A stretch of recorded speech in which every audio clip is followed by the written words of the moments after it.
stakeholders from across the refrigeration and air conditioning sector came together to review and recommend a proposed business model for managing RAC systems and materials in Trinidad and Tobago. The workshop brought together representatives from government, industry, regulators, and service providers to examine how RAC materials move through recovery, testing, reuse, recycling, and safe disposal. Participants examined the RAC value chain and process flow, showing how materials move from collection through reclamation to certified end-of-life handling. Based on this value chain, the session also reviewed the business model canvas, outlining the key partners, activities, incentives, governance roles, and revenue opportunities needed to make the system work.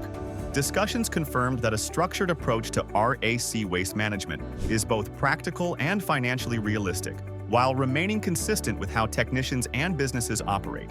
Feedback from the workshop continues to shape and strengthen the model as it evolves. The way forward focuses on preparing the framework for phased implementation.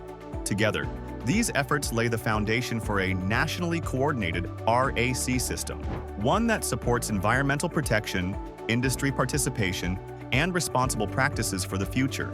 Today, we present and validate these findings,